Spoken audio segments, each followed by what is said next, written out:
In December 1939, deep in the frozen forests of eastern Finland, a narrow road cut through endless wilderness.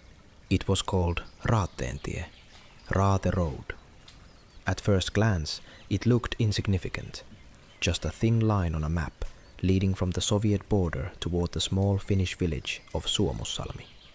But that road would soon become one of the most devastating killing grounds in military history. When the Soviet Union invaded Finland on November 30th, 1939, the Red Army attacked along multiple fronts. One of its boldest operations was aimed through Suomussalmi. The objective was strategic and ruthless. Break through central Finland, advance to the city of Oulu on the Gulf of Bothnia, and cut the country in half. If successful, Finland would be split north from south. The war could end quickly. To accomplish this, the Soviet High Command sent the 163rd Rifle Division across the border. Behind it, along Raatteentie, followed the 44th Rifle Division. Thousands upon thousands of soldiers, hundreds of trucks, artillery pieces, field kitchens, ammunition wagons, and tanks. It was a massive column, and it was forced to move along a single, narrow road. The strategic mistake. On paper, the Soviet plan seemed overwhelming. The Red Army divisions greatly outnumbered the Finnish defenders. Soviet commanders believed the Finns would collapse under pressure, but they underestimated two things: the terrain and the winter. Raatteentie was not a highway. It was a forest road, narrow and surrounded by dense woods, frozen swamps, and lakes buried under snow. In December, temperatures dropped to -30, sometimes -40 degrees Celsius. Engines froze, metal cracked, oil thickened, weapons jammed, and the Finns were waiting. Suomussalmi falls, but the trap is set. The 163rd Rifle Division reached Suomussalmi in early December and captured the village. The Finnish defenders were too few to hold it directly. They withdrew into the surrounding forests. To Soviet leadership, it appeared to be progress. But supply lines began to stretch dangerously thin. The 44th Rifle Division was ordered to advance along Raatteentie to reinforce the 163rd. The entire division, more than 14,000 men, moved in a long, vulnerable column along the road. They had no choice. The forest on both sides was impassable for vehicles. The column stretched for kilometers. That was the moment the Finnish command decided to strike. By late December 1939, the situation along Raatteentie had become critical, though the Soviet command did not yet understand how critical. The 163rd Rifle Division was already trapped in and around Suomussalmi. Finnish forces under Colonel Hjalmar Siilasvuo had counterattacked, cutting supply routes and isolating Soviet units inside the village. Meanwhile, along the narrow Raate Road, the 44th Rifle Division was advancing to rescue them. It never would. The Finnish strategy, Motti. The Finns did not attempt a conventional frontal battle. They did not line up in massed formations. They did not try to match Soviet numbers. Instead, they applied a tactic that became famous, Motti. The word Motti originally meant a stack of cut firewood in the forest. In military terms, it described something similar, an enemy column cut into isolated pockets, surrounded and destroyed piece by piece. The principle was simple: cut the road, isolate sections of the enemy column, prevent resupply, attack selectively, let cold, hunger and fear do the rest. Along Raatteentie, this tactic was perfect. The Soviet 44th Division was entirely dependent on the road. Trucks carried food, ammunition, fuel, winter clothing. Artillery and tanks could not maneuver through the forest. Once stopped, the column became a static target. Finnish ski troops began cutting the road at multiple points. They struck fast, destroyed vehicles, felled trees across the road, and disappeared into the woods. The Soviet column was split, then split again, and again. Soon, the 44th Division was no longer a unified force. It was dozens of isolated groups, Mottis, scattered along kilometers of frozen road. The Arctic conditions. The winter now became an ally of the Finns. Temperatures dropped below -30 degrees Celsius. Some nights were even colder. Finnish soldiers were dressed in white camouflage suits. They moved on skis, silently, effortlessly, across snow-covered lakes and forests. Many Soviet soldiers were not properly equipped for extreme winter warfare. Frostbite spread rapidly. Engines froze solid. Fuel became unusable. Inside the trapped columns, conditions deteriorated quickly. Food shortages began. Ammunition resupply failed. Field kitchens could not operate. Wounded soldiers froze in the snow. Fires revealed positions to Finnish marksmen. Silence meant freezing. The Red Army units tried to organize defensive perimeters around vehicles and tanks. But every attempt to break out required leaving the road, and that meant entering deep snow under sniper fire. The forest belonged to the Finns. The destruction of the 163rd Division. Before the 44th could even attempt a full rescue, the 163rd Rifle Division in Suomussalmi was already collapsing. Between late December and early January, Finnish forces attacked relentlessly, one pocket at a time, one defensive position at a time. By January 7th, 1940, the 163rd Division had effectively ceased to exist as a combat formation. Survivors fled eastward across the frozen wilderness toward the border. The road behind them was littered with abandoned equipment. Now the full weight of Finnish forces could turn against the 44th Division on the Raatteentie, and the decisive phase was about to begin. January 5th to 7th, 1940. The final assault. Colonel Silasvuo ordered coordinated attacks on the isolated Mottis along the road. Finnish units struck simultaneously at multiple points.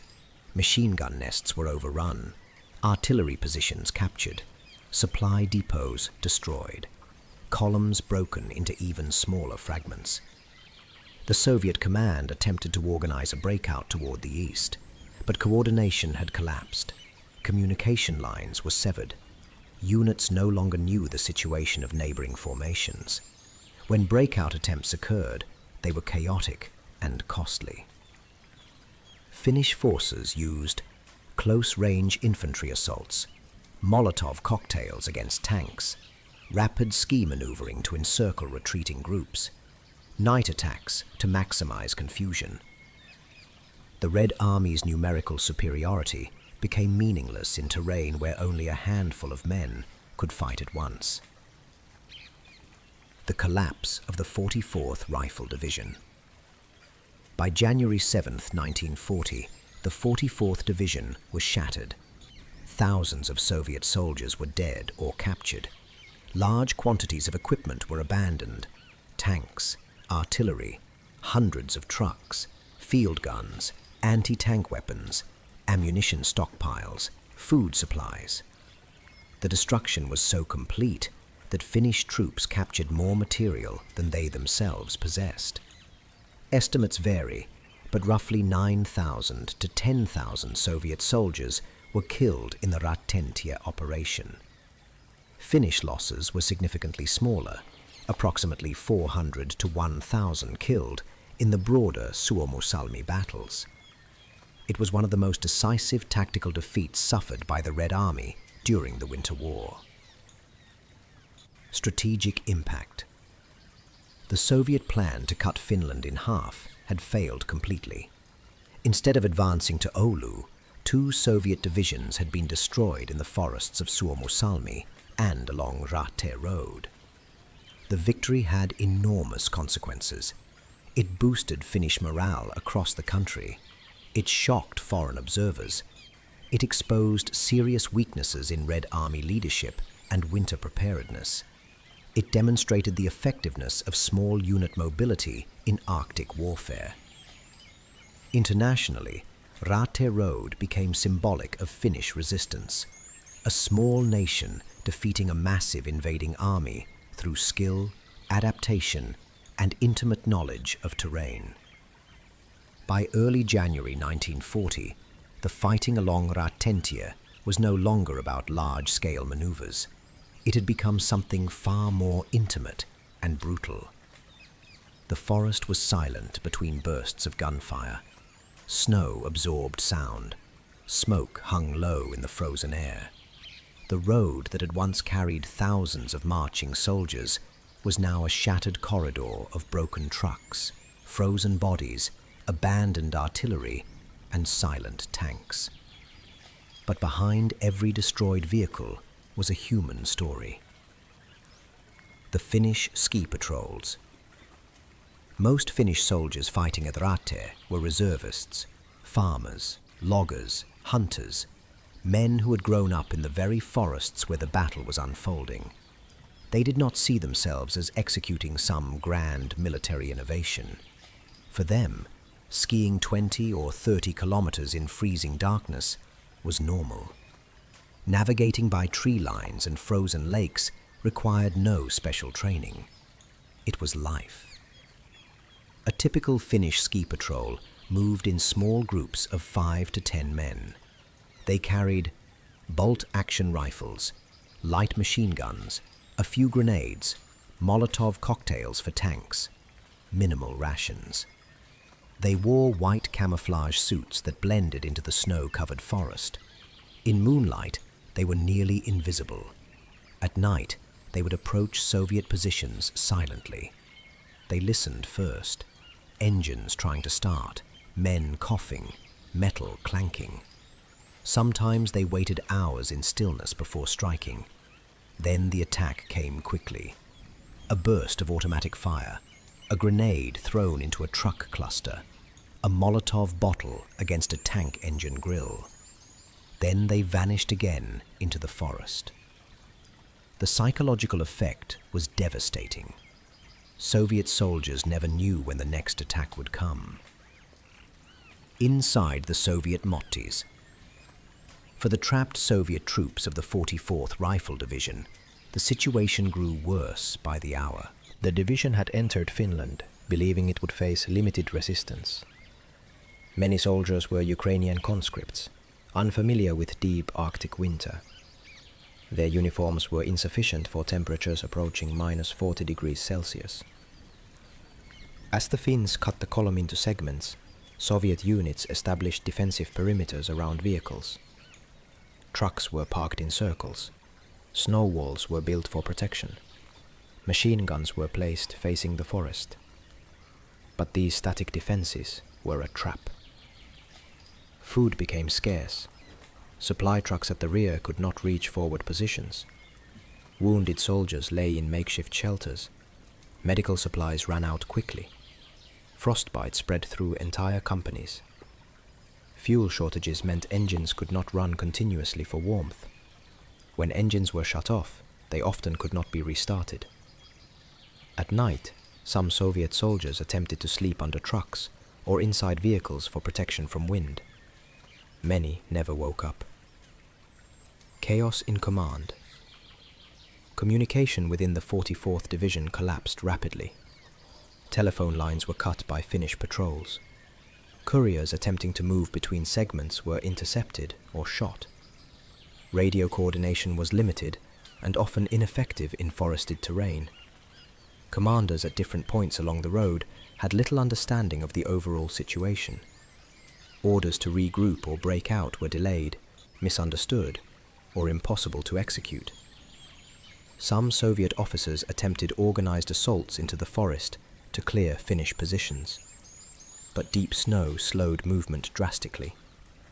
Soldiers advancing off-road became exhausted quickly and were easy targets for Finnish marksmen. The forest neutralized numerical superiority.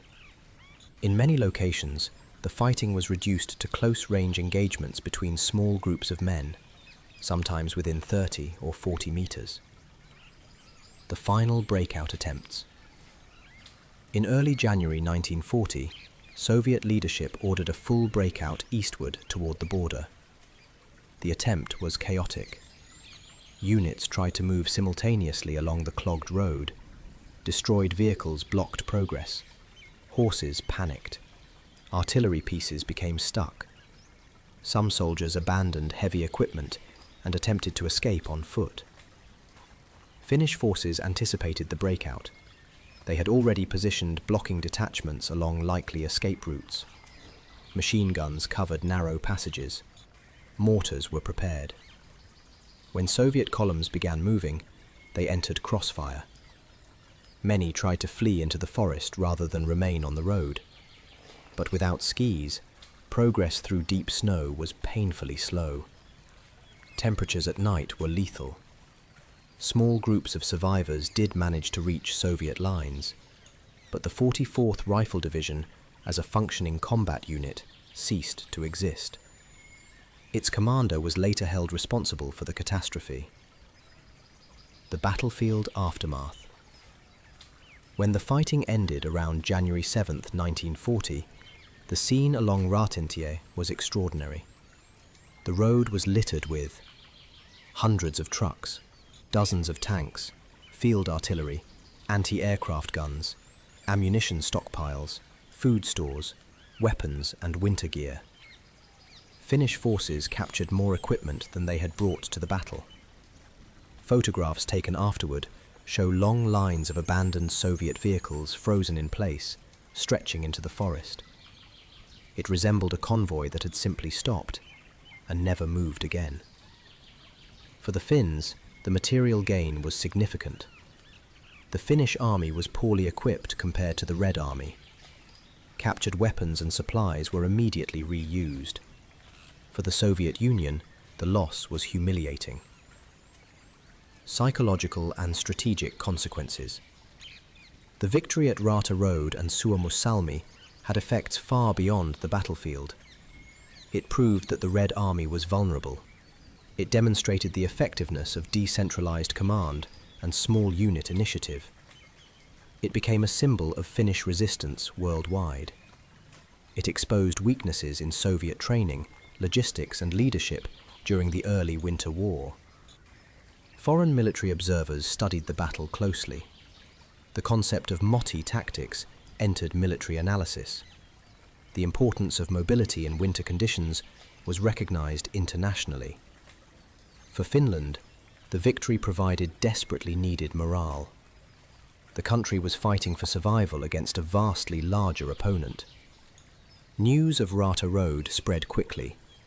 It showed that skill, adaptation, and terrain knowledge could compensate for numerical inferiority. The human cost. Despite the victory, the battlefield remained a place of tragedy. Thousands of Soviet soldiers died along the road. Many were young conscripts far from home. Finnish casualties, though much lower, were also painful for a small nation. Nearly every community in Finland felt the loss of sons, brothers, and fathers during the Winter War. Raate Road was not simply a triumph story. It was a reminder of how brutal modern warfare becomes when strategy fails and men are trapped by geography and climate. The forest eventually grew silent again. Snow-covered wreckage. Spring would later reveal what winter had hidden. But the name Raatteentie remained. No longer just a road through wilderness, but a symbol of one of the most decisive Arctic battles in military history. When the guns fell silent along Raatteentie in January 1940, the battle itself was over. But its consequences were only beginning.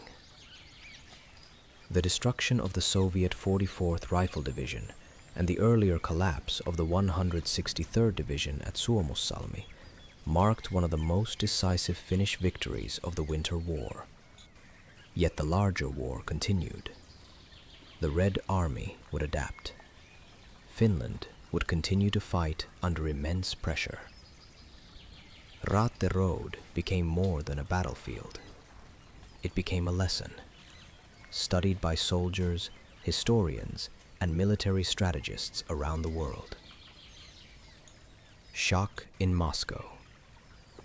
News of the catastrophe reached Soviet leadership quickly. 2 entire divisions had been shattered by a much smaller force. The operation that was supposed to cut Finland in half had ended in disaster. Thousands of soldiers were dead. Equipment losses were enormous. The defeat exposed deep problems inside the Red Army. Poor winter preparation, inadequate logistical planning, over-reliance on roads, rigid command structure, lack of initiative among lower-level officers.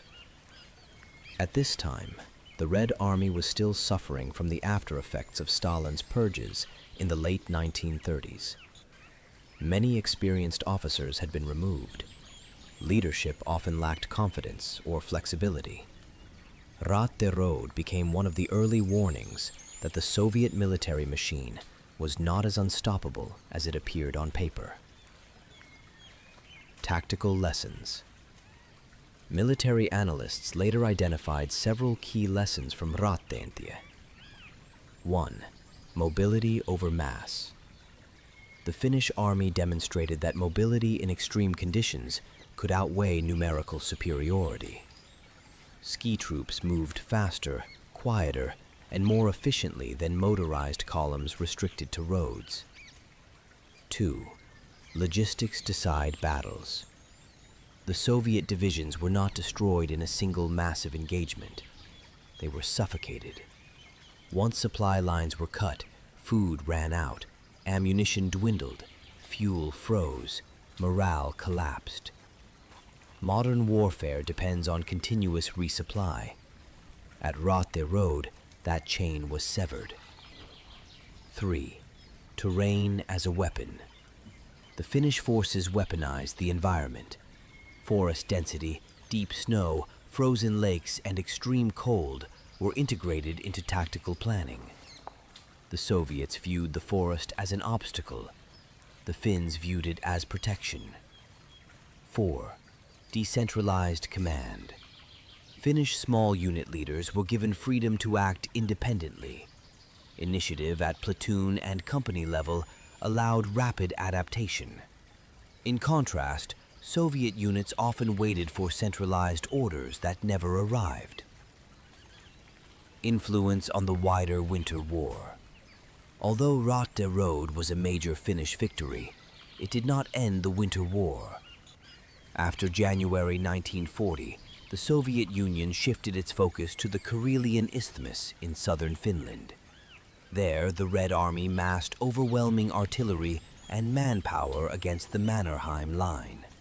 The scale of fighting in the south eventually forced Finland into a defensive crisis. Despite victories like Raate Road, Finland lacked the industrial capacity and manpower to sustain a prolonged total war.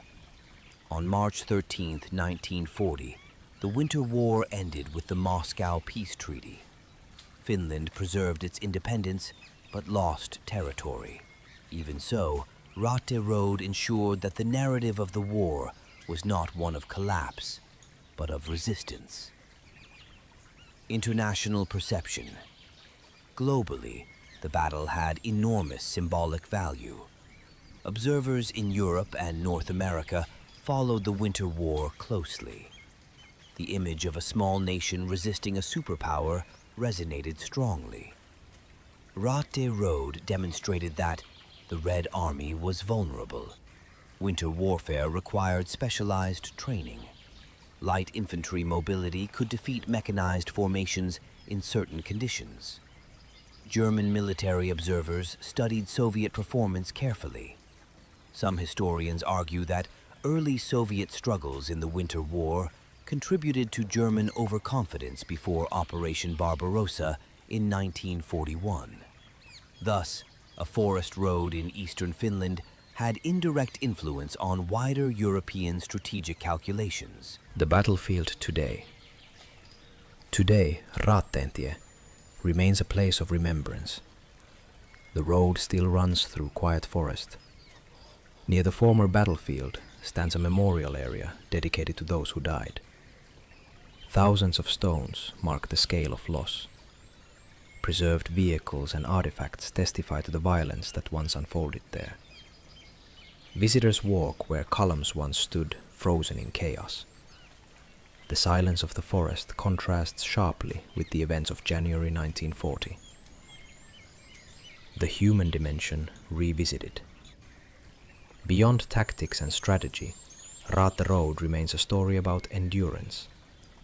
For Finnish soldiers, it was a fight for national survival, a defense of homes and families, a test of physical and psychological resilience.